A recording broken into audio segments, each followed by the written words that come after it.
Yo, what's up, ComPODres? Welcome back to another episode. It is your host with the most from the West Coast, SB Press, reporting live from Mastermind Media. And you know I got the fellas with me today, but we got a special guest in the house, Mr. Foster Quarter. And please, let's go.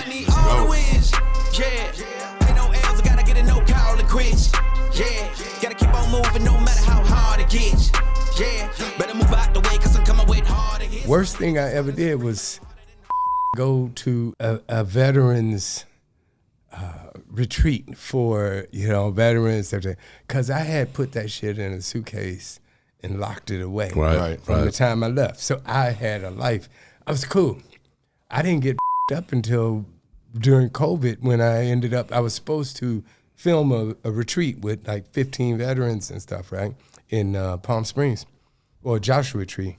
And COVID hit, and the people had paid me, and they said, Foster, you don't have to get your money back, but since you're a veteran, why don't you, participate? We'd like for you to participate, because it was online, it was Zoom. It was 3 days of intense shit with these different, instructors or stuff. You had 4 of them every day, you know, and each session would be 45 minutes and then you write about the session, what you got out, what you felt. And then at the end of the 3 days, they had you take all that writing and put it into a song or a poem or something. Wow. And since that wasn't my thing, I put it into a little short film. That's cool. Very nice. And I read it. Because what they did is they invite the families at the end. Oh, wow. To come in, and it was like 15 people. A lot of people was up. They had problems. Right. For sure. Yeah. Again, I feel I've been blessed. There's a lot of people, because I got a short right now called 20 a Day. And it's an anti-suicide short, for a veteran getting ready to take his life and, but doesn't. And yeah, there are a lot of vets with real issues, but I hadn't been one of them. Right. But after taking that shit for 3 days and being in the moment, see, I'm so up. If I could have faked I'm here, but I am not listening. I'm not going to tell you my true emotions and how I feel about what I saw and how I did and other people. I'm not going to do it. I could have held back, but I can't live like that. So, up. And so it opened this mother suitcase and just all kind of shit flew out. Yeah. So since COVID, I've been dealing with that. That's why I wear, Vietnam vet hat, because 50 years, man, I never even mentioned being a Vietnam vet to anybody. And that's all a trip, it's all a trip. But I'm dealing with it creatively, in terms of putting my shit, to help other people, because that's right. Besides the vets, it's so many young people. Yeah. Y'all give up, too quick. Yeah. She burned the coffee. I want a divorce. Right. You know what I mean? You gotta stick with it. Yeah, exactly. Consistency, right? Yeah, you gotta. Like we've been doing, ladies and gentlemen. That's right. That's ComPODres, that was a beautiful way to start this episode off. Yes, it was. We can't say thank you enough, but we're going to get into all that good stuff. All right. ComPODres, you already know what the deal is. You already know who is to my right, Ilsa himself. Yep. And also Joe Rosati himself. What's happening? You ain't laughing, you ain't living. I'm living, but I'm laughing a little too hard.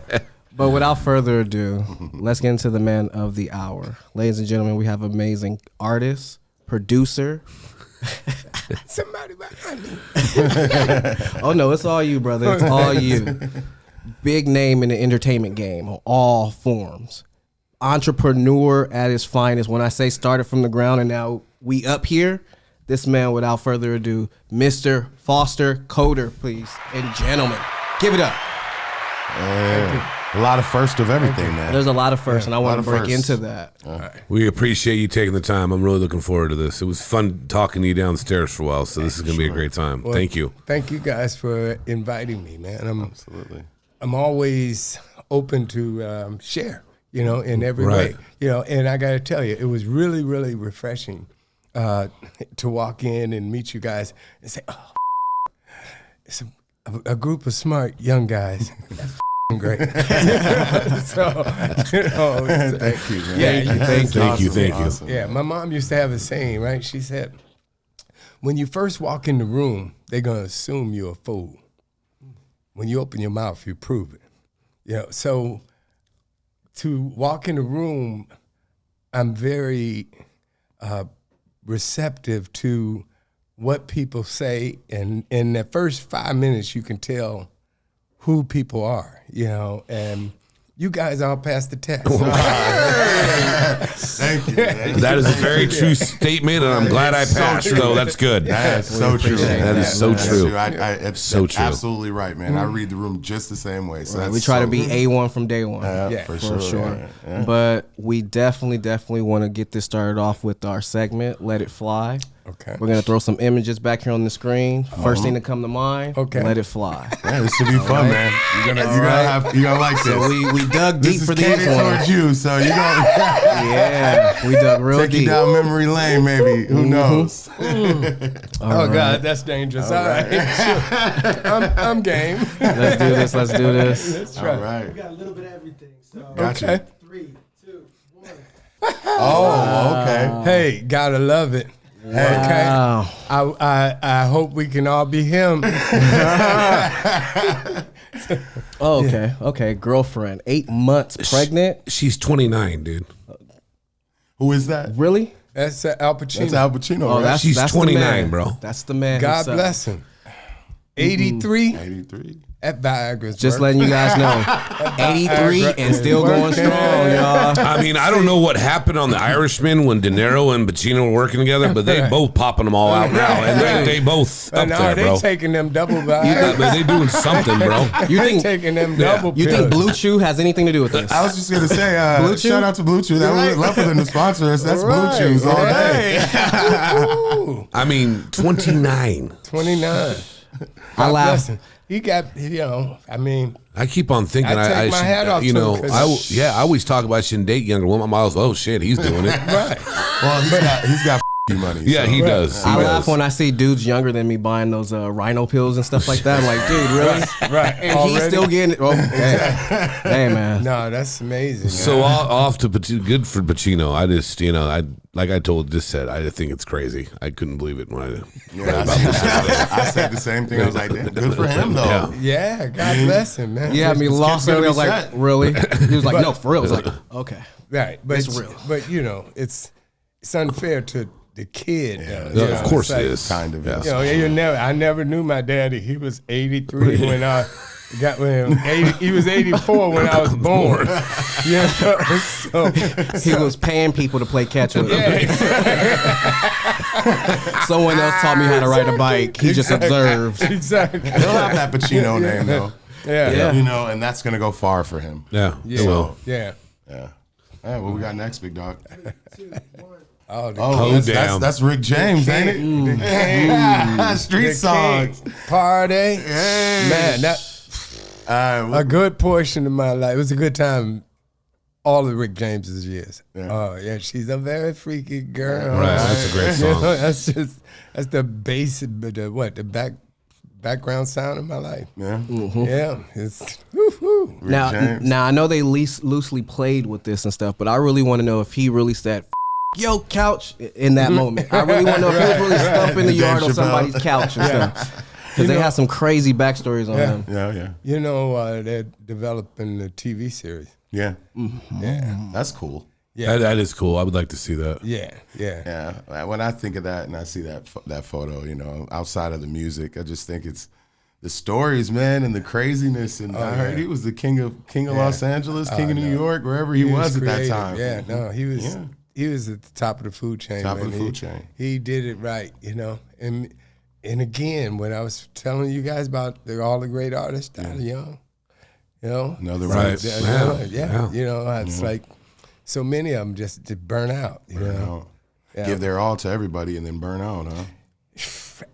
One day we'll find out, because it's something about the universe that if they don't burn out, they get taken out, But I mean, the Michael Jacksons, the Princes, the Marvin Gayes. Yeah. It's amazing, So I don't know. One day we'll all be able to ask what that is. Right. That's right. That's right. Why that is, but thank God we have them while we have them, right? Hopefully, when I get there, he likes my moonwalk. Well, his music's been sampled through so much stuff, man. Yeah. It's just, MC Hammer, the names go on, and I know he knows about So many MC people were Hammer. able to make something of themselves off of, sampling these individuals' music. So, Right. Cool. I think we're ready for the next one, big dog. what else? Jim Brown, you're serious at a comeback of 47. Hey, you're just what the boring NFL needs. I remember this when it came out. I mean, being a Raider fan and getting Sports Illustrated at that time, I remember that, but he could have played. Yeah, that's crazy. And, rest in peace. Jim Brown was such a icon in so many ways. So, yeah, that's funny. I saw this the other day. Yeah. That's hilarious, Yeah, man. The Raiders thing isn't even the thing. It's just the man, the man. And for him to even, for this to even be out there. But yeah, rest in peace, Jim Brown. Yeah, he gave it meant all. to a lot. He Yeah, gave was it all. amazing. He did it. And again, one of the things that he said was right on. He took a lot of heat about it, about how the athletes of this time, the black athletes, don't use their power and their voices, to stand up for, what's right and help move things forward, because Jim came through at a really rough time. Right. I mean, we think we got it bad now with some of the Klan pushers of, and again, we ain't talking politics, but just the world of that whole supremacy thing. Back then, it was real. Yeah. Now the good people of the world understand that's based in hate and ignorance and other stuff. But back then, it was just common knowledge. Just that's what you do. Right. So yeah, Jim gave it all. Big time historical pioneer right there, man. Yep. Pay your homage, please. Pay your homage. Rest in peace. Yeah, For sure. I think we're ready. Who that? That's funny. Is that Julius? Yeah. Show enough. Is that the Disco Godfather? Show enough. Man. Again. Bruce Leroy, right? Yeah. Again, talking about great artists. Julius Carey got taken out young. I mean, that's so sad, because he got taken out early, man. Disco Godfather, man. Julius is such a good guy. Chicago guy, too. Oh, yeah? Yeah, Chicago, man. Yep. Wow. Wow. Man, that glow. And the saying, this is where it comes from, kiss my Converse. He's the man for that. I mean, the movie was just amazing. I watched it. That as brings a kid back memories. so many times. Wow.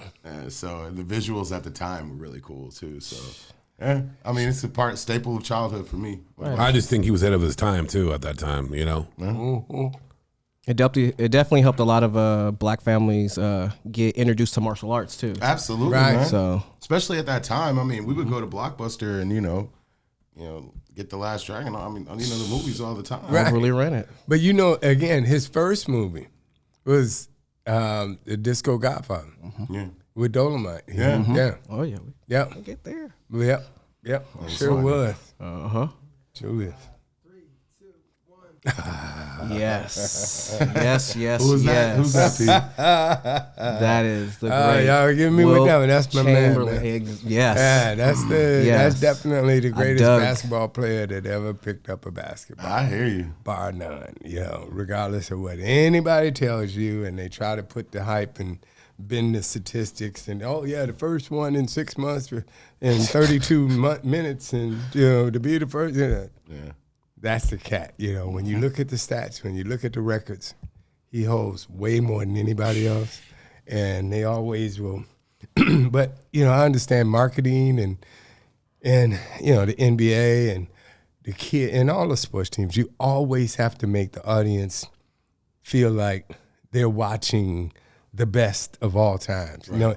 Every year it's the best of all times. It's never been give me a break. You know what I mean? But it's certain things like, Babe Ruth and, certain icons of the business like Charlie Chaplin and such, that they will always put up as the king, as this is the best that it can get. Nobody can't ever be better than that, and but they won't do that in basketball and, most sports other than, it's still a lot of racism involved, even though the NBA is, 98% black,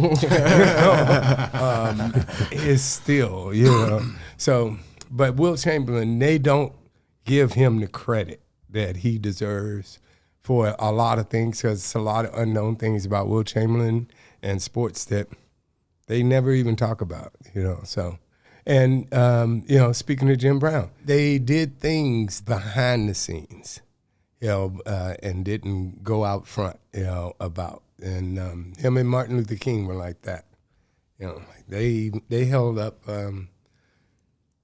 Dr. King's funeral for Wilt because his plane was late and stuff, but he was behind the scenes of making a lot of stuff happen, not just with money, but, his presence. Yeah. He did a lot of stuff, and he was my guy, man. Here's to you, big guy. Yes, indeed. Take a drink to that too, man. One of a kind for sure. Oh man, this I don't think this will ever happen again. And if it does, it's because the league has gotten a little soft. A little soft? I mean, if it gets any softer, there shouldn't be a league. I'm trying. This is called what it is. I'm trying. Well, I mean, his stat lines are people don't even compare him to anybody else because you can't. Exactly. It's 50 a game, 25 rebounds a game. I mean, it's not even comparable. And he was a super athlete. I heard he ran like a 4.4, 4.3, 40. Track, fast man, high jump, just crazy athlete. High jump and the javelin. Yeah. He threw the javelin. It was just it's crazy. Incredible. I mean, I agree with everything you guys say, and I get upset he's never in that conversation, the GOAT. Yeah. But my other thing is his stat.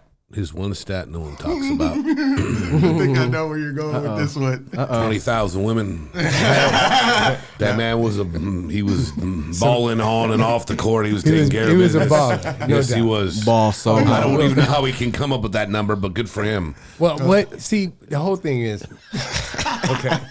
That's the original stick man, right? Yeah. Leonardo DiCaprio, Pete Davidson, who? Now, wait a minute. I'll preface this by saying, he was all that. Yeah. I witnessed the wonders of the world. Right. My wife said, what were you doing while Wilt was 20,000 women? Guilty by association. And I was like, keeping count. So it's like he was incredible, but what he didn't mean when he said it got taken out of context. What he said was, if the average guy, the average guy had been with 10, 15 women in his life, I've been with 20,000. What he meant was the average guy, and especially up until today. Today, everybody, sex is wide open, especially with the young people. She's sleeping with Jim and Bob and Susan and Betty and and getting around and Rex, and maybe Pookie, it's like when them purse dogs, and him too. Young people look at sex totally different today than they have for years. But there was a time in this country where white guys were like super square. White guys didn't have all of the swag and the funk and the movement and the relaxedness that they have today. It's like back in the day, especially when most white guys were square. I mean, unless you were the Playboy Mansion types and stuff, and then you had a certain amount of money and a different. But the average guy, only had maybe 3 women in his life. His high school girlfriend, most of them married their high school girlfriend. And then if, you got divorced from her, then, you had a girlfriend or 2, and then you married the 3rd one, So And so, you know, speaking at that time when he said that, if the average guy's been with 10, 15 women in his life, and when you think back on it, and when you start counting your women, and it wasn't until the last 20 years that guys really became, was not just guys, women too, with the sexual freedom, because we had the Burn the Bra movement, which was a good time. Y'all missed. Was the women's lib movement. When women became free, and it was the same, you know, when black people were getting the whole the movement that was happening in the 60s and the 70s, you know. Definitely. But when women free love, man, y'all missed it. Y'all missed the world. Y'all missed the best stuff, best times. When they talk about the good old days, Right. there are no other good old days in history. We were born during the wrong time. Yeah. When women were burning their bras and women's freedom and women's rights came, Right. that was one of the best times in the world. Okay, Went from taboo to real, right? Oh yeah, you go to a party, and a woman would say, "I like you. I want to you." Come on, let's go. Oh yeah, the best times in the world, Nah, right? I hear you, man. So those things were going on. I know, and some people will say, "Well, it was a lot of negative." Yeah, it was a lot of negative stuff. But women had their freedom, and it changed the world. And you'll never see that again. You know, now, I mean, people trying to roll back. Woman can't even have a baby or not if she want to now, Right. with the stuff that's going on. So But, do you think there's more negative going on now or then? oh, now. Absolutely right. Yeah. Now, yeah. And again, I know this show doesn't talk about politics and religion and different things because it's divisive and everybody got their opinion, but right is right and wrong is wrong. Right. So the Agree. bottom line is, it's all the negative is based in hate. You know, that's where if you really get to the root of it, it doesn't matter what's not it, but because for me, it ain't even religion if you can find hate. And if you hate the other religion, something's wrong with your Yeah, religion. right. You know, That's straight up- let's that's think straight up about truth it. right Yeah, there. it's Yeah, like sure. it's supposed to be about, you know, uplifting and Right. and being a better person, a spirit or whatever. So it's the hate. If we remove the hate, it's all good. You know, it's you got a different conversation. You know, I can't talk to you if you hate me. If I hate you, you know, we have where we're gonna start at. You know, so let's remove the hate and then go from there. So anyway, enough for the. Oh no! Please You, proceed. you got Mark back here like, Yes. Yeah, don't even get me started. So yeah, Will Chamberlain though. You know, it's like, yeah, Will was. See again, I know what. You know, they talk about the great lovers of the world. See, in that whole 20,000 thing, he wasn't boasting or bragging. What he was talking about, because Will appreciated women, and women appreciated Will. Right. You know, he was different. He was tall, dark, handsome, spoke 5 languages, you know, built his own house. I mean, he had a house his house was incredible, too.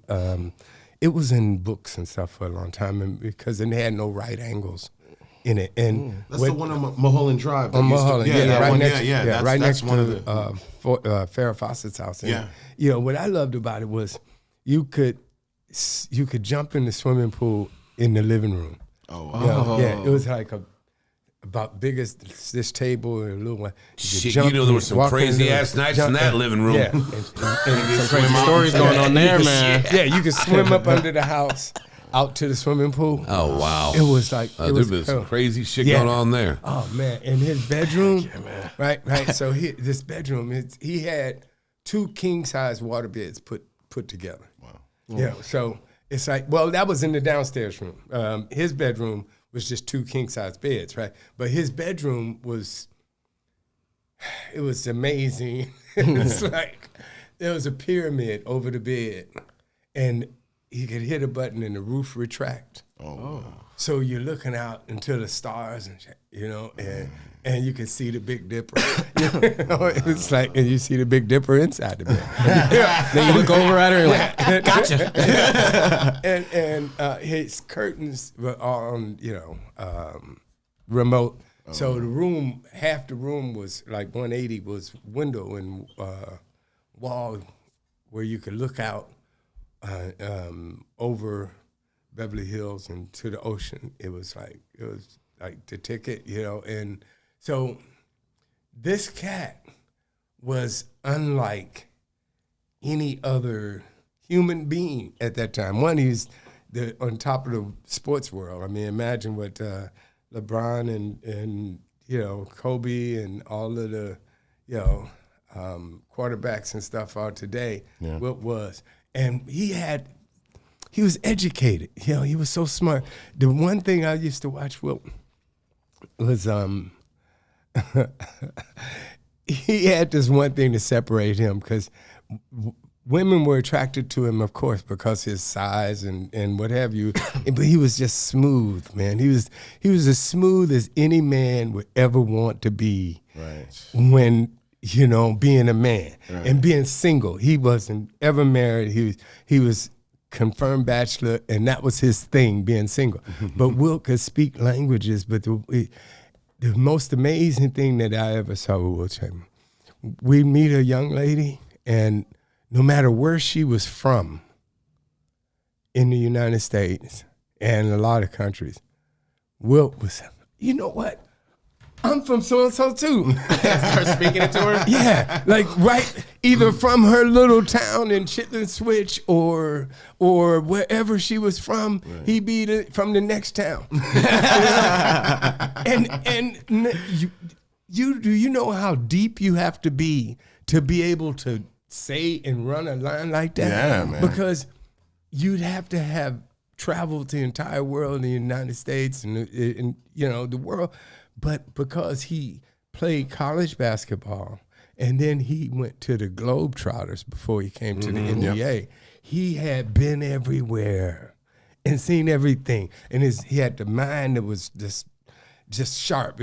He just remembered things, like the diner in this little town in Arkansas and where you could get an ice cream float. And he'd say that kind of stuff to women. And they'd be like, really? You're from Chitlin Switch too? And he said, yeah, is the high school still there on Fifth Avenue? And they'd be like, yes, oh my God. And I'd be like, How? Then he turns over and looks and says, gotcha. Well, I mean, I know we have a some game friend right that would there. do that kind of shit, but he was full of shit. And I said, Will, Yeah. I mean, that's crazy But because legit. it was legit. right. But the amazing part is, I'm like, lady, don't you know, if Will Chamberlain was from your hometown, everybody in town would know. You know, it would be a big deal. You would have grown up with signs and you know, different stuff. But I'm like, but just like times now. Yeah. And then common sense is so common. that's right. That's Clearly. right. Yeah, no, Clearly. Yeah. So he was an amazing guy. You can see him walking a mile away, crying out loud. That's right. Oh Lord. I got a statement for you, man. If you want to just, you know, talk about it a little bit. So I know you've heard it before, but a smart man learns from mistakes, and a wise man learns from others' mistakes. Sure. So what do you think about that? And has that applied to your life? Have you used that? Have I made mistakes? Well, I'm just saying it watching the others. Yes. Yeah. Yeah, I totally agree with that. You know, and again, that's why I like the scene in the script I was telling you about, the book, Old Timers Day, and I got the rights to and wrote the screenplay. It's about forgiveness, you know, and it's about not just forgiving others, but forgiving yourself. That's right. You know, you have to give yourself room to grow, and if you never make mistakes, then you never did anything. Right. You never tried to, no to credit, right? risk it all, you know. And if you never did that, then you don't know. You know, you learn from losing it. You know, from losing it all. You know, to I think my brother, the engineer, we were talking before about, you know, and he said he risked it all, and you know that made me proud of him, because if you ain't willing to risk it all, then, you know, you're holding back. And you don't hold back, because you have to live your life like this is the last day. And if you don't do that, you're missing your life. You know, you're putting off, you know. And because live your life like it's the last day, because one day you will be right. Right. So, and we don't know when our ticket is going to get called. That's you right. know, and Wow. the worst thing in life is having regrets. Having regrets. And again, I was sharing with my brother, Mark. Mark. Most people don't realize that they are making history until it's way too late. You see, because most people go through life just living and not being in the moment and understanding what you're doing now will matter and be looked at totally different 30 years from now. You know, I mean, it's like you guys got me here because of what I've done. And when I was doing it, I wasn't paying attention to what it was going to mean later on and to whose lives it was going to affect and help and change and different things. I was just being in the moment. And thank God, because of Vietnam, I got the memo early of being in the moment, of living life to the fullest every day and not holding back. That's why I don't rob, cheat, steal. Nowhere in my life you will find anybody to say, yeah, Foster didn't pay them or didn't help them. We had a Sorry, you know why I'm guest laughing? on Because we here. talked about all that. Yeah, we had a guest on here. Oh, yeah. Oh, that's special guest. That's why I'm laughing. And I'm sure, knowing what we know, he'll go ahead and pay that tax.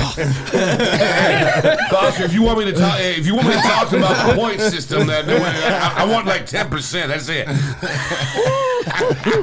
Hit up the comment section below if y'all think y'all know which one of our guests that we had on that we are alluding to. Oh man, that's so funny. Yeah, I let them in on a private secret kind Yeah, of thing. it was great. But it was funny. It's 6 degrees of separation. That's Maybe right. we'll kick off the Patreon and tell that story after this. That'll be our first clip on Look Patreon. for that, ComPODres. We'll have a Patreon coming near you soon.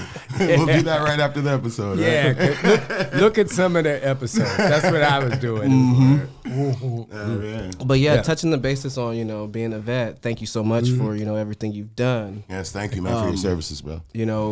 Can you share with the audience at home some of the hurdles that you had to, tackle and stuff and overcome to be at this point?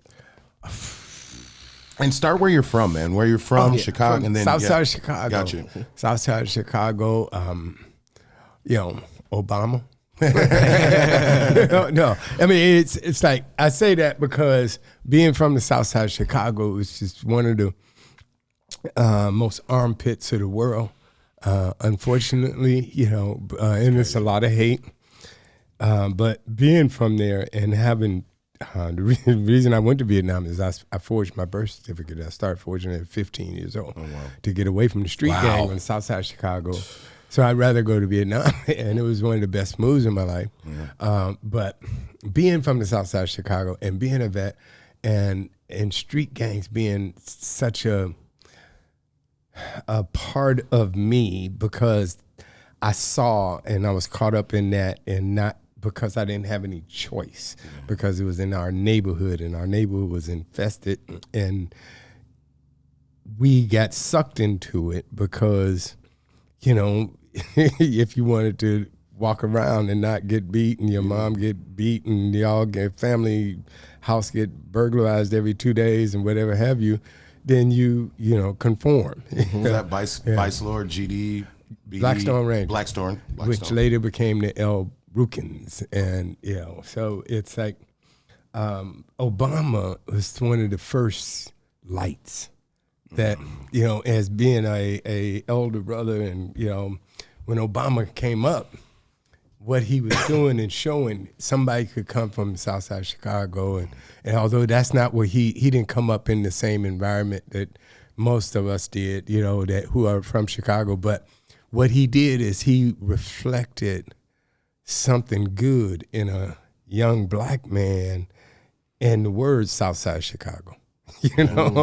Basically, that's the way I saw it, and so that was a That's a good thing, and that's why I say Obama, and I like what he's doing with the programs and stuff, you know. And I keep procrastinating on contacting some of those organizations in Chicago about going in and speaking and doing whatever I could to help, because I think Chicago Hope, and I can't remember the name of Obama's program, but they have studio, like, you know, doing it. If you look at one of the episodes of Sunday Morning, I think it is, you'll see it in the last couple of months too. Yeah. But Southside Chicago, that was my motivation. That was a hurdle.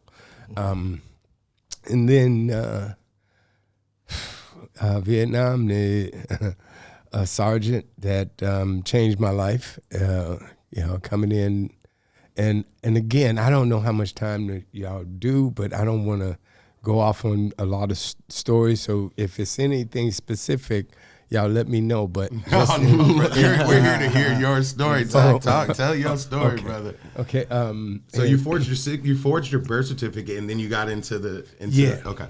I say, oh man, I had seen it coming, right? My mom, first of all, let me just give all the praise to my mom, Jeanette Corder, and she raised 4 kids, and she had 3. Then my stepfather came in, and he was a nightmare on the weekend, Dr. Jekyll, Mr. Hyde, weekend alcoholic, right? But my mom, she was the secretary at the Catholic school we went to, St. Cyril's, in the day, and she'd take us home, get us fed, and start on the homework, and then she'd go back to the school, and she was the custodian at night. Oh, wow. Right. So she would mop the floors, empty the trash cans, buff the floors, and all that stuff.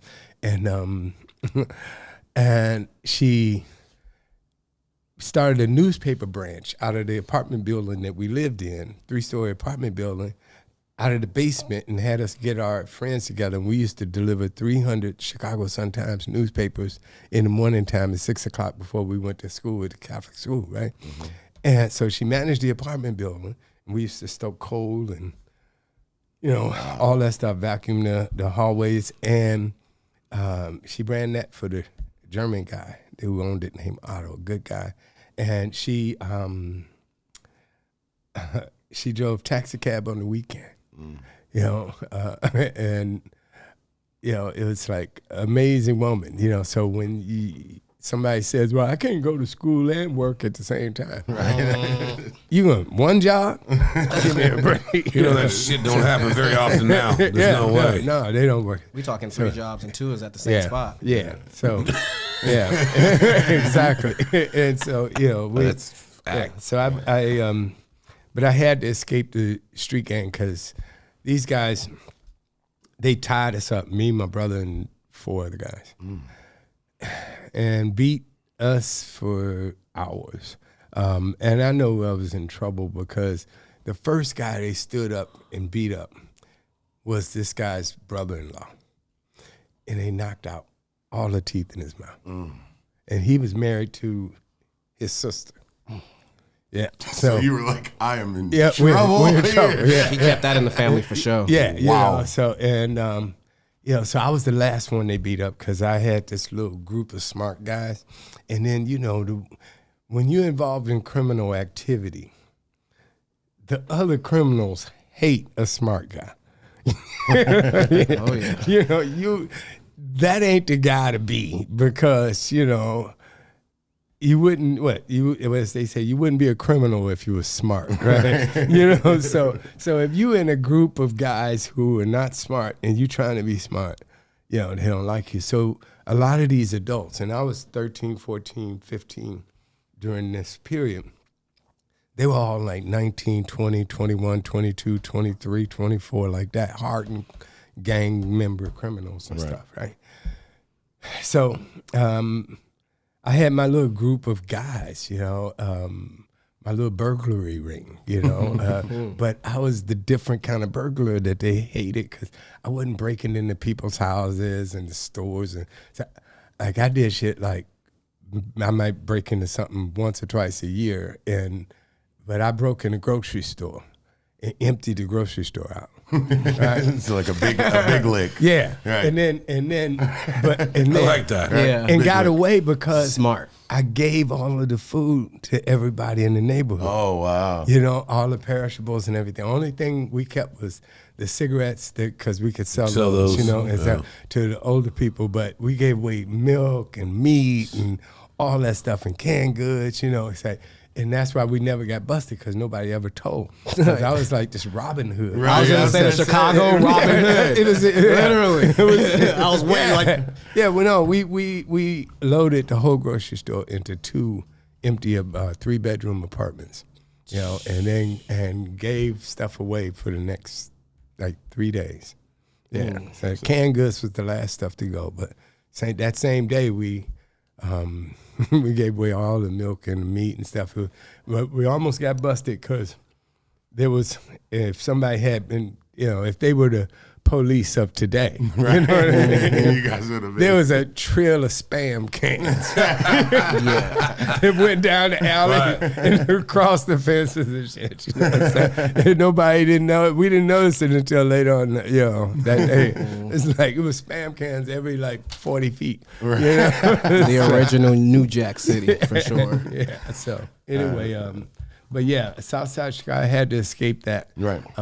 And you know, the guy, and I don't even want to mention his name. You know, he's in prison now. He was one of the baddest motherfuckers in the history of our country. He's doing 100 to 200 years.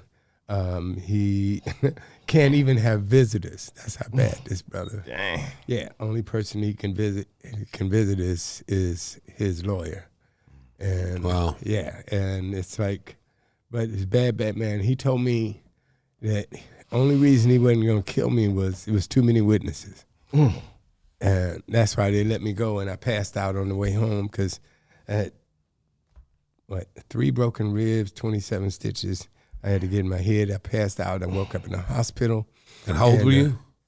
I was 15. Holy shit. And but he was gonna throw me in the lagoon tied up. We were hog tied, hands behind our back to our feet, right?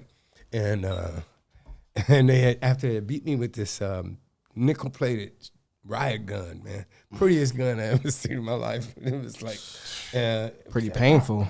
yeah. I mean, but it was a nice gun. I had never, you know, because most of the guns back then, you know, 60s and stuff was like zip guns and old 38s and old, you know, Western revolver. Maybe, you know, you see a 22, but, you know, the real heavy guns was somebody had gotten a hold of a carbine from the Army, and then I saw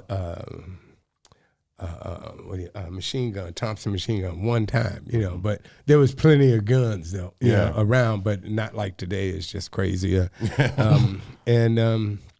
But yeah, kids died in the lagoon, man, every year trying to swim. So if they threw you in the lagoon tied up, you know, it was like, it's a wrap, you know. So I got back from, I got out of the hospital, went straight to the bus station, went to St. Louis to stay with my relatives, and I had already signed up because I saw the writing on the wall. You know, I couldn't take much more of that neighborhood, so I was leaving. And I came back from St. Louis on the day that, and got off one Greyhound bus downtown Chicago, got off one Greyhound bus at like 7 in the morning, got on another Greyhound bus heading to the airport to go to San Diego like an hour later to go to boot camp in San Diego for the Navy, and life's never been the same. Wow, man. So that's crazy. So you left to go to Vietnam to the biggest. Yeah, wow, that's, It was because like we talk downstairs and they know and everyone knows, my respect for vets is very high. And my father, every time we talked, I have so much respect for vets, especially Vietnam vets, because I have one. Yeah. And it breaks my heart just to know everything you guys went through, and just how, and the ones that come back, just bless you and everything else. And your story from leaving that situation, go to that war at your age. Everybody listening, be a man and listen to what this man is saying, because he's telling the truth. These people moan about little shit. This man here God bless you, brother. Like, Thank you, sir. This is amazing. Hey, I'm From hot water to hot lava. Yeah. Seriously. Yeah. Yeah, I mean, that was pretty much. Yeah, Yeah. it What was was. the narrative at the time? What were you hearing like when you did join up? Like what was like the general consensus on Vietnam and Don't go. Okay. Don't- yeah, That's no, well you said, didn't. right? You didn't join the military. During my time, it was all the draft and everything. But it was like he said. Yeah, it was. I mean, out of the frying pan into the fire. It's like, but I chose the fire because I always had the GI Bill in the back of my head. I wanted to go to school, and I know my mother couldn't afford to send me to college, and that was important. So I said, okay, it's 2 guarantees. If I get killed, my mom's gonna get 10 grand. Cool. Because if I get killed in the street, mom ain't getting a dime. So and the gang thing, I was just done with it. No, of course you I was were. just like, that was the last straw. I had already taken the test and stuff, passed the GED, and I was getting good grades, and I had 4.0, I think it was, or 3.8 on the GED, and then I passed the Navy test. So it was just a matter, and again, I had forged my birth certificate. See, my mom got me a job working in the mailroom at J. Walter Heller. It was a publicity firm, advertising agency in Chicago, downtown. I worked in the mailroom, but that was when color Xerox machines were just coming out, man. So I had learned about all the different type of papers and stuff, and the how thick they were, how thin, and different kind of base, and all these things. Right. And color Xerox machine came, and because we ordered everything from the rubber stamps and the inks and the papers and everything for the whole company, came through the mailroom. And the Xerox machine, wasn't no Xerox machine on every floor, You took your stuff down to the mailroom, I need 4 copies of this and da-da-da-da-da. So, man, I had always seen my birth certificate. My mom had, and, I knew it was in. And when I started learning about these different stocks and stuff, I was like, oh, shit, I know what that is. That's a, 14 base so-and-so bulk. Yeah, right down to the T. Yeah, so I took it, and it made it my mission to recreate this colored Jefferson City, Missouri birth certificate. And I did it, and I took it to the recruiter, and that shit was like flawless, and it was perfect, and that's the only thing I ever kind of cheated on in my life, because my mom whipped my ass about stealing one time. So that made an impression, It's like I ain't never stealing nothing ever again, because that don't work. So yeah, so I forged it, and praise God, I got back. It's like, hey, Memorial Day just passed and everything. So thinking about all of the guys, that's the part that me up.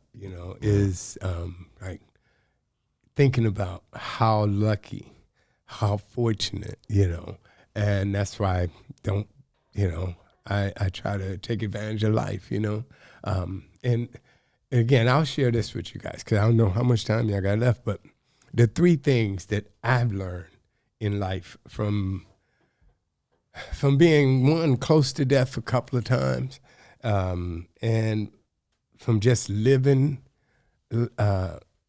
there's 3 things, because every time I've been close to death where you can feel it, smell it, taste it, death is it's got its own taste and odor, and it's hard to explain, but you know it when it's there, when that moment, those last moments, and for some reason have been snatched back. The same 3 things come to you when you're about to leave here. The first one is, I wish I could say goodbye to my mom. And that one, now I can answer that because I'll be at peace because I know we're going to see my mom, right? Second one is, did I take advantage of life, of being able to walk and talk and read and write and see and feel and take, or did I make excuses and procrastinate and talk about what I'm going to do and never do shit? Did I make excuses? Did I say it's somebody else's fault? Oh, the white man won't let me. Oh, you know, the Mexicans got all the jobs. Oh, if I'm too tall, I'm too short, I'm too bald. If it wasn't for this, if I didn't have a gut, I could do it. If it wasn't, did I make excuses? Or did I wake up every day trying as hard as I can, doing as much as I can, and taking advantage of life? Or did I just this life off and make excuses, and I didn't live up to my potential? If you have to leave here and say, I didn't do what I could have done, that's going to be a sad day. That's your hell, you know. So, and the third thing is, did I come here and take and take and take and take, or did I do anything to enhance anybody else's life? Did I help anybody? Will anybody remember anything that I did to help somebody? Again, if you have to leave here with your last breath and say, I didn't do shit for nobody, oof, that's gonna hurt. That's gonna, you know, you want to leave here at peace. Answer those 3 questions every day, and you'll be okay. So, I have never heard anything like that ever. That is some real. I mean, you get me emotional. it's the truth. I mean, that is the truth. That's Ricky. Yeah, that's say it, B. What should we say? Ricky. No, you're supposed to say message, but that's your winning. I got Well, you. after that, man, Yeah. what can you say? I mean, I don't even know what. Yeah, let's get into the music, man. Let's flash forward. Let's get into that. Yes, please let the audience at home know Wow. how long you've been putting it down. When did it actually start, and who was your musical influence? Your first Musical influence, Miles Davis. Yeah, He didn't hesitate. I love it. Yep. yeah. You know, I met Miles one time, right? And again, I was a major Miles fan before I met him. You know, and that's because just, you know, the neighborhood I grew up in. My dad was a saxophone player, so in his early days. But I met Miles at Pete Cozy. Pete Cozy was Miles Davis's band leader and percussionist, and in Pete's house, they used to rehearse at Pete Cozy's house, which was 2 blocks from my first studio in Chicago, Foster's Pet and Animal Photography. My first business was an animal photographer. Oh, wow. In Chicago. Excuse me. I set up a studio, and I ended up shooting the cow can, dog food, and cat food bags. Oh, that's cool. Which was, you know, that was my first, as being one of the first African-American animal photographers in the country. But I would hurry through with Miles. So I'm at Pete's house, right, because my studio is right down the street. And I'll be honest, film school was very, very expensive. And so I was going to film school during the day. I was working assembly line at Ford Motor Company at night. And I ran my studio in between then, my photography studio, in between then and on the weekend. But also, I used to sell weed out the back door. That took a little. Right. Oh, yeah. Again, it's all straight up hustler right there. He was doing everything. I love it. It's just, and this is like 1975, 4 or 5, and I was back from Vietnam in 71, 72, and it was about I had to work at first just to shake Vietnam off. Like I had said, I put it in the trunk and stuff in it. But I worked at the VA hospital in the kitchen washing dishes when I first got back because I wanted to be productive. I didn't want to hear that baby killer shit. And, of course. All that negative that was going and floating. So I hid out in the dietitian dormitory for about a year, going from room to room with all the dietitians. It was a dietitian school, so it was full of like probably 75, 80 women that lived in this one dormitory on the VA campus while they was going to school. Yeah, so it was like I didn't even have to go home, and you know, You was already at home. yeah, it was a good learning experience. Oh yeah, so, good learning experience. A lot of biology there. Huh? yeah, and it allowed me to leave Vietnam, you know, and feel good about myself, and instead of listening to all the negative stuff that people were saying about, you know, if you went to the military fighting for the man, motherfucker, you know, fuck the white man, you know, you going out there killing them, and I knew all that, you know, right, you know, but still, all our situations are different, so that helped me come back, and then you know, but anyway. I'm sorry, I got off the point. Miles. So I'm at Pete's house because I was just dropping off something for him. And Miles was in the other room, you know, and Miles had been there before, you know, but that wasn't my business, you know, photography. And so I was talking to Pete about, I was torn between buying this camera, right? I was going to buy a Nikon or I was going to buy Pentax. You know, if I bought the Pentax, I could get the body and a lens or two. If I get the Nikon, all I could get is the camera body, and I got to save up to get a lens, you know? It's like, because I was one of those nerds for many, many years walking around with a camera around his neck, right? Well, I'll get back to that in a second, though. But anyway, so Miles is in the other room, warming up, and he overheard me and Pete talking, right? And he came through the curtain, and he looked over, and he's like, "Shawty, if you ever gonna buy something, buy the most expensive shit, because you can always take it to the pawn shop." Okay. And I was like, That's Wow. and you know, Good moment of advice, right? I must have had 30 cameras in my life after that. And probably half of them went to the pawn shop. You know? And I got them back, but he was right. That pawn shop don't take that cheap shit.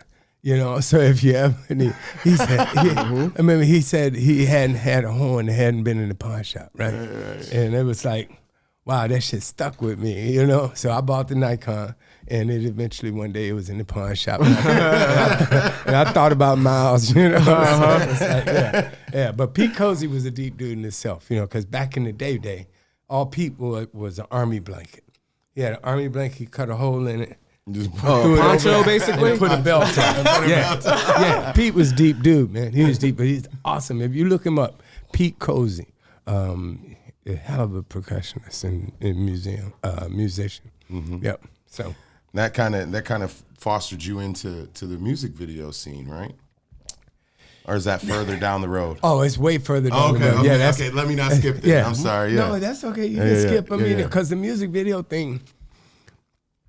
See, I ended up in the record business by way of the film business because I had Blackbird Films, which was the first African-American owned commercial production company in the country, right? Johnny Simmons and I. Johnny Simmons is a very successful cinematographer in Hollywood and shot a lot of TV shows and you know, films and different stuff. He's my brother. So we started Blackbird Films together. And we had Gordon Parks, Bill Duke, Stan Lathan, Kevin Hooks, Elaine Head, Jorge Euler, and we had the first Bill Duke group of. I gave Bill Duke his first that dude's AD funny as job. shit, bro. Second I AD love that job. dude. Yeah, Oh, really? Yeah, he used to be my Big Wiz partner too. We kick ass around Hollywood at all the parties playing Big Wiz. Nobody could ever beat me and Bill Duke playing Big Wiz, man. We was a hell of a team, right? But so yeah, Blackbird.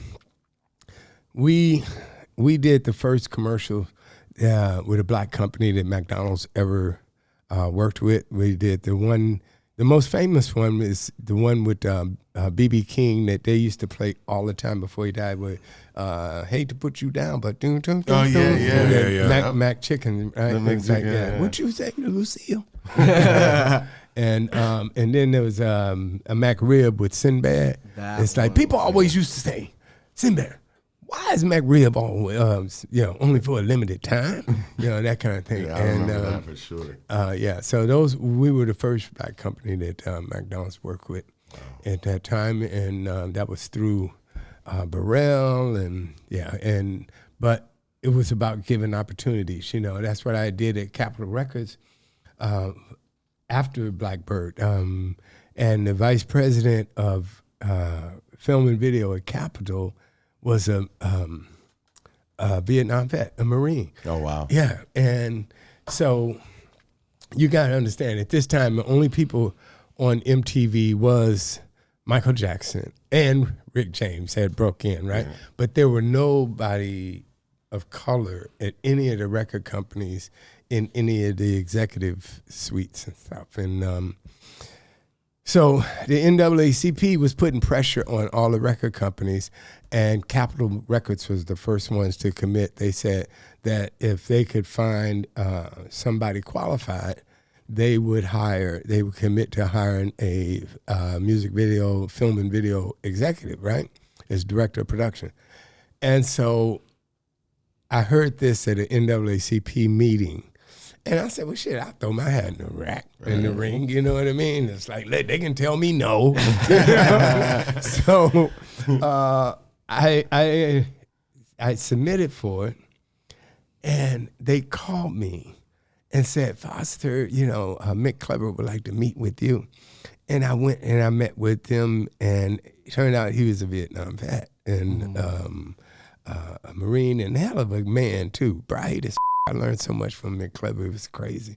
But they gave me this job. But what I didn't know, it was, Ken, I'm doing my autobiographical documentary now, and I'm doing it as a one-man show on the stage. I don't know if you saw the Mike Tyson Undisputed Truth. Yeah. It's very like that, because that goes back to what I was saying about the cameras, right? The nerd. See, I had a 35 millimeter camera around my neck. Pretty much, I got pictures of every month of my life since 1965. So when they came out with cameras and cell phones, that was like, holy shit! It's amazing! Look at this shit! Do you know what this means? I'm serious. Y'all take it for granted, right? Man, that shit changed my life. Do you know okay, you know how people feel about getting on the metro, right? And the train and shit, right? That's how, imagine that feeling every day when you walk around with a Nikon around your neck. Back in the day when everybody was broke and nobody had a 35 millimeter camera, especially, black man. It's like, you want a 35 millimeter Nikon. Okay, your fucking life is in jeopardy. Okay, all the time. That's like walking around with the bling bling and shit, right? It's a 35 millimeter camera, man. $800.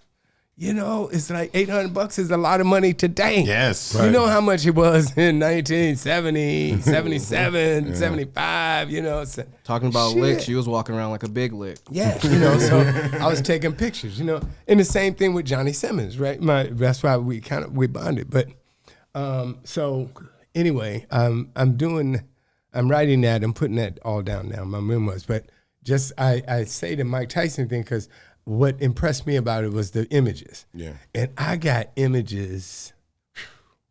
Unbelievable ones. Yeah, So anyway, going back, that was the experience at Capitol that they didn't tell me about. Was I started to title my show First Black, No Thanks, Make Me Second.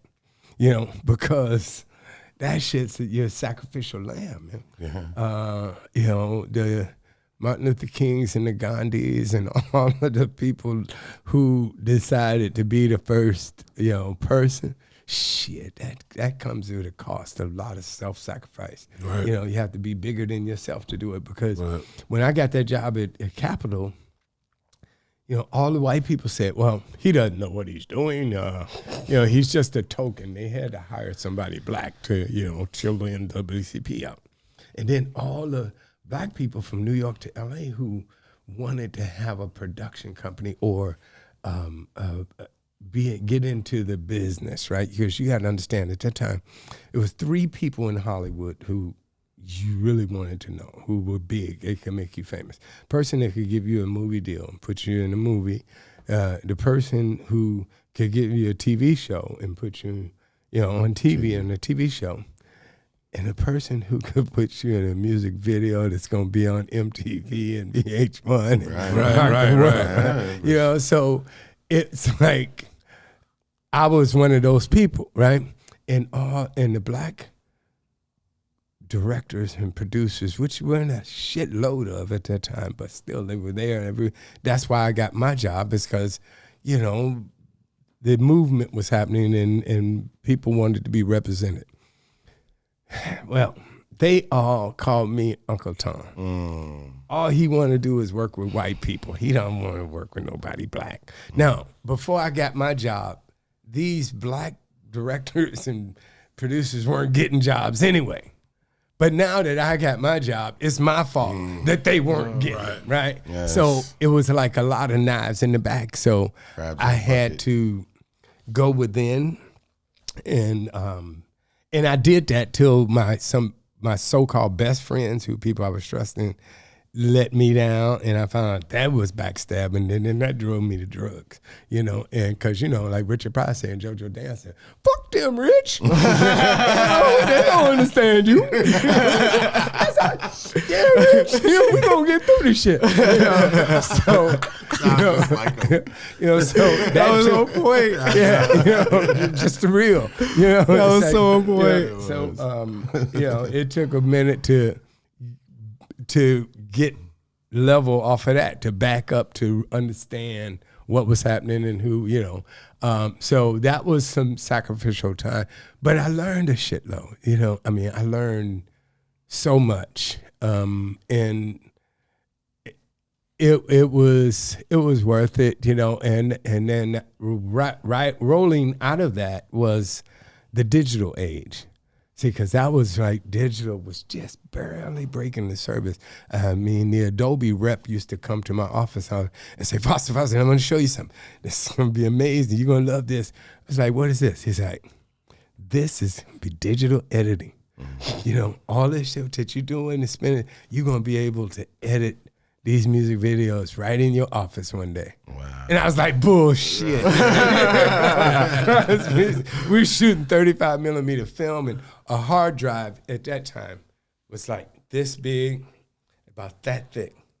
Okay, that was the hard drive, man. It was like a tape, like a 3/4 inch tape. You guys seen 3/4 inch tape? Absolutely. That was the standard, a beta tape.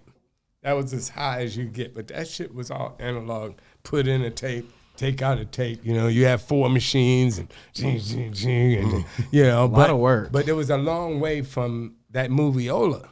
You know, sitting there with the pedals under the table, and shit would break, and you get to raise the blade out. You got to get up and go to the other machine and go in, and then the audio track, you had to cut that motherfucker and come Very back, surgical. load them up. Yeah, that was filmmaking to the extent of like typewriter versus your phone. Right.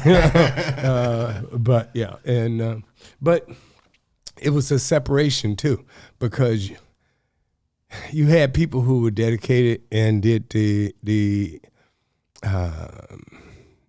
homework, like I was telling you guys, I was impressed about, to learn filmmaking, you know, because the emulsions and different things. Now today, again, you know, they got iPhone production, so it's good and it's bad about digital, because the good thing about it is anybody can make a movie. But the bad thing about it is anybody can make a movie. It's like, you know, oversaturated market, right? Yeah, you know, Right. and even the saturated market is okay. It's just that and I don't want to say quality level, because that is only a tiny part of it. It's the work. You know, because sometimes creativity is subjective. You know, I can't say I don't like your stuff or, you know, his stuff, because I didn't make it. You know, I don't get to not like your shit. I just get to observe it. You know what I mean? And try to understand what you were trying to say, you know, what you were offering and stuff. You know, it's like, so, but we get caught up, you know, it's like the internet. Everybody thinks that their opinion matters. You know what I mean? It's like just because they got a keyboard. Right. You know? Right, And right. a lot of times it'd be better if you just shut the but Man, yeah, compadres. Y'all hear this? I can't say too much, but I want to definitely say this. We didn't touch too much bases on the amazing work you've done as a director. So we please need to have you back on the episode for that. Sure, you guys are great, man. Definitely have to have I you love back to on come that. back on you guys. Seriously, guys. This is so beautiful. Let me tell you.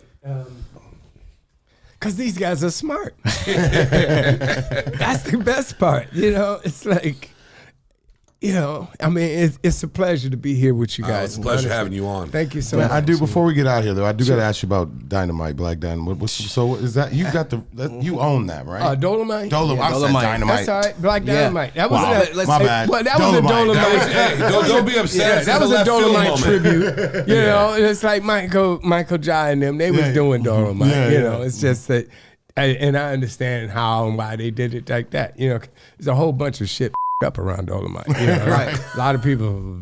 Which is going to be corrected But in yes. what? The Daughters of Dolomite? Daughters of Dolomite. The Daughters of Dolomite Yes. is That was alive mine. and well. Yes, that's y'all look forward to that. You know, Left field that happens. You're good. it's going to be interesting, and I'll come back and we'll get into the whole Dolomite world because it's a lot. There's a lot and, there. That sounds good to me. But the Daughters of Dolomite, y'all can definitely look out for that and support. And you can go to the website, thedaughtersofdolomite.com, and find it on the web. You know, y'all young ones. I'm telling y'all. Just Google the shit. You find it. I'm saying it now, and 50 months already. They've been there for a minute and a half. What else? What else he been So, into? yeah. Oh, okay. He's It's this amazing person, to that me. person. Yeah. Oh, snap. He's a lover of Ned's best right. friends. Exactly. Yeah, we're going to definitely touch that too. Yeah. There's a lot of I need research to that we feed my done. daughters, isn't it right? Daughters to feed. Daughters to feed. Yeah, Daughters to feed films. You know, That's it. Joe has a pet peeve about, stepping in dog shit. So, Oh man, y'all got dogs? Anybody? yes. What you got? I got a pit bull mix. He's a pit bull and a pointer. He goes up to the gas station, CP all the time. He's 13 years old. Going on 2. He's still like a damn puppy, and I love him to death. And like I've talked before, I know about you with dogs. Like, When I come back, we can get into if that. people Definitely were will. like dogs, Yes. we'd have a better world. Oh, absolutely. But see, again, that's why I say the hate is the problem. The hate. Yeah. Don't stop hating, my. It's just that simple. The world would change. Just Yeah, stop exactly. hating. Exactly. And It's they like- hate us because they ain't us. Yeah. Exactly. It's like, man, pit bulls, that's unconditional love is a dog, man. You have no See, idea. He and gets me through. humans, if humans could get that message, Yep. the unconditional Just no love. love, man. You know, and you ain't got to sniff nobody's butt. just unconditional love. Just be glad to see them. Yeah, exactly. You know, just Exactly. be glad to With see or them, without you a know? treat, you know? Yeah, you ain't got to do, nobody ain't asking you to sniff their ass. They asking you for unconditional Unconditional love. love. Period. Stop hating and be loving.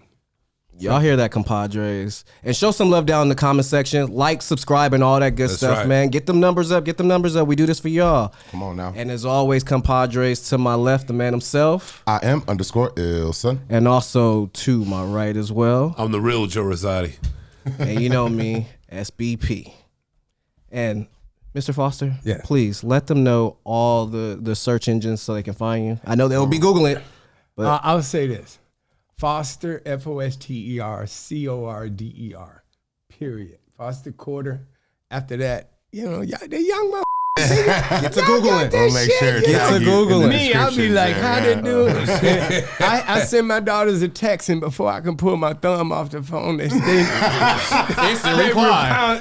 responded 3 times and liked. I was like, I was thinking you was going to write something, so I just jumped the gun. I was like, wait a minute, how the fuck they do that? I can't even move my thumb that fast. And they did a whole paragraph. So yeah. So y'all find me if you want to find We'll me. make sure to Thank put that in the description. That's right. All That's right. right. And you know what to do at this point, compadres. That's at ComPODres. And next week, we'll be back. I need all the wins, yeah. Ain't no L's, I gotta get a no call and quits, yeah. Gotta keep on moving no matter how hard it gets, yeah.